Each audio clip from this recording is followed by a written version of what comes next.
What's going on, guys? Welcome to today's video. This is going to be an interesting one. So originally I had planned on making this video about how to prevent the Canon EOS R6 and the R5 from overheating, and just giving you guys a little tip, a little hack that could accomplish that. And Gerald Undone actually made a video pretty comprehensive on the R6 and R5 regarding recording times, overheating times, what it looked like to record internally versus externally. And I kind of drew the conclusion that by getting the ATOMOS Ninja 5, that would be a pretty good solution to the Canon R6's recording limits as far as heat goes. But then I decided to test out the ATOMOS Ninja 5 and get comfortable with it, familiar with it, after I pre-ordered my R6, just to make sure that once, the R6 came in the mail, whenever that date would be, because there are some delays, then I would be prepared for it and I would know exactly how to use it. And yeah, I could just start shooting content right off the bat in 4K 60, in 4K high quality oversampled 5K footage, and it was gonna be great. I was super excited for it. And then I went on a professional shoot. It was a pretty long day. We started rolling at about 8 o'clock in the morning, and we wrapped up at 6:15 at night. So some of you may never shoot for that long at a time. Granted, we were not rolling continuously throughout the entire day. It was mostly 2-minute clips at the longest. We would just hit record. It was all interviews, and then when the person messed up or when they finished their blurb, I would just stop the recording and wait for them to start again. So granted, the Ninja 5 was on for a long period of the day, and we were outside in direct sunlight for maybe about 30 to 45 minutes out of that entire day. That was it though.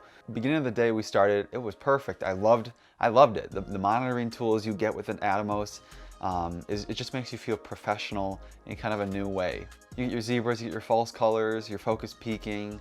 I mean, stuff that, most mirrorless cameras do have these days, but the screen is just blown up. It looks bigger, everything looks fantastic. And you can control what LUT you use for your view assist with log. Yeah, it started great. Recording in ProRes, I was very excited, 4K, and then around 4 o'clock in the afternoon, maybe 3 o'clock, I'm not exactly sure, I got this little kangaroo sign in the middle right-hand corner. I don't know if that was actually the right. In the middle right-hand corner, I got this little kangaroo sign, and I was like, what the heck is that? What did that just do? I was very confused, and I noticed that my time code, my recording, started back at 0. So it was a little bit of a hiccup, but at least the ATOMOS started recording right away. And I was like, that was a little weird. It might be a little inconvenient because, obviously the speaker didn't finish. And so we have 2 separate clips, but I think maybe, a couple milliseconds were missed. Sure, we can put B-roll on top of that. It's not gonna be a problem. And so I went on with my day. It did continue to happen during that interview, I think 4 times total. And so that was a little bit annoying. But then we packed up and we went to the next spot and started shooting again. And then close to the end, around 5 or 5:30, it just literally every 20 seconds, it would give me the Skippy sign, the kangaroo sign. Instead of starting right back up with the recording, it would wait 3, 4, 5, 6 seconds before it recorded again. And I couldn't do anything. I couldn't push any buttons because the screen was just kind of like frozen for a few seconds. And then it would start recording again. And then 9 seconds later, it would give me the Skippy sign. And so that was just infuriating. And when you're on a professional shoot, when you're doing gigs, when you run a gun, that is just unacceptable. It's unusable. And I was just blown away. So I looked up online because no YouTubers really have talked about the Skippy sign in the ATOMOS Ninja 5, overheating problems with it. But I came to the conclusion that it was one of 3 things that was the problem. Either overheating and heat problems, which when I put my hand on the ATOMOS recorder, it did feel pretty hot. SSD issues, and that maybe you need to format it, so I formatted it, and of course that didn't do anything. Or the last thing would just be firmware. And I was updated to the most recent firmware, so that wouldn't have been a problem. So I am concluding that my ATOMOS Ninja 5 failed on me multiple times due to overheating issues. And I'm sure if I recorded longer into the day, if we went longer, there are some shoots that people do that are like 12 hours long. And so if we would have gone longer, it probably would have worsened. And who knows, it might have even shut off. I swapped out batteries. I took the SSD caddy out so that it could cool off. I did everything I could to make sure that I was offering it enough time in order for it to cool down. And when I removed the caddy and the battery and just left it sitting on a table, with all the ports, all sides of it being exposed to air, it did help a little bit. And when we went to the next location to shoot, I got maybe 2 minutes of recording time straight before I got that first Skippy sign, and then it really just got bad from there again. Ultimately, I'm drawing the conclusion that this is just an unusable tool for me. And because of that, the Canon R6, the Canon R5, those are both also unusable tools for me. And that really has been stressful for me because I pre-ordered the R6, I had an EOS R, I had the RF 24-70, f2.8, I had a ton of Canon batteries preparing for the R6. I was really set and really ready on making that full switch, committing to it. And it's funny, I just got a notification from YouTube saying Potato Jet and why he's switching to the A7S III. And yeah, that's kind of what this video is too, because I think, yeah, I'm gonna be switching as well. Didn't wait at all. I sent back all my Canon gear, sent back my ATOMOS recorder. That thing was just, oh man, so frustrating. I hope you guys don't run into that same problem, because who knows, it could have been a product defect, but that's not really something that I wanna keep persisting on because it's just wasting my time. And I mean, the Ninja 5, any external recorder, isn't a comprehensive fix for the R5 or the R6, because depending on what mode you're in, you're still gonna experience overheating in the camera and likely in the recorder as well. But, you know, a lot of people say, don't rig out a mirrorless camera. It's a waste of money, it's a waste of time. Just get a cinema camera, because the more parts that you have, the more technology and pieces that go into your mirrorless rig, the more things you have to worry about failing and worry about having problems with.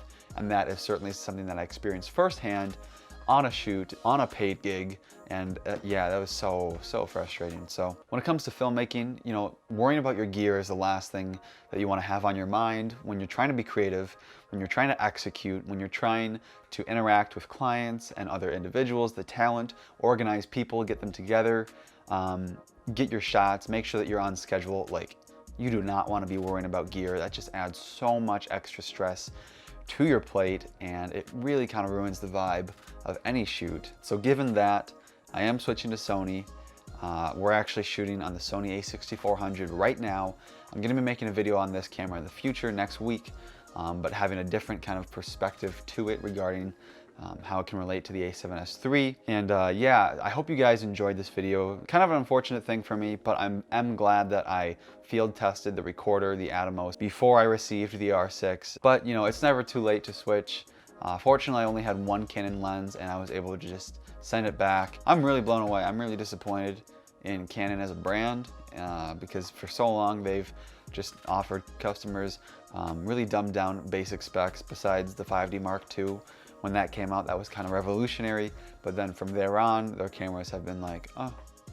And the cinema cameras have been fantastic. I've shot with a couple of them. I'm just really disappointed in Canon, and I think that, you know, if it's broken, you gotta fix it. So time and time again, I think Sony has delivered to their customers, and sure, the A7S III has been a striptease for a lot of shooters for the past few years, but then there is Sony Alpha Rumors, a completely unreliable website that people have put a little too much faith in. And so finally, Sony has offered a fantastic mirrorless camera. If you guys don't know about the A7S III, do check it out. It's up for pre-order, and there are tons of pre-production reviews on it out on YouTube right now. It looks to be a fantastic camera, and people have speculated and people have experienced overheating issues with the A7S III, and I think Dan Watson even claimed it was faster than the R5. It overheated quicker than the R5 did, and sure, that might be true. It might have happened with your model, but the recovery time for the A7S III is just miles blazingly faster than the R5. The R5 takes around like 2 hours sitting with the battery out, the port door open, screen flipped out, lens off. It takes about 2 hours for you to be able to get to your baseline record time again. But yes, it has been a bit of camera chaos for me lately.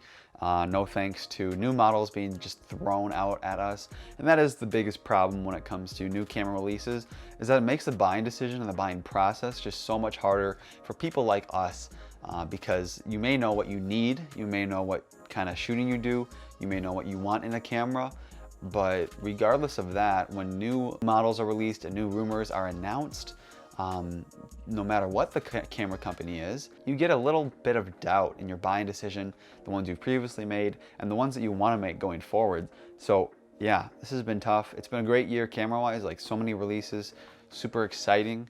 But I do think technology is evolving a little bit too rapidly.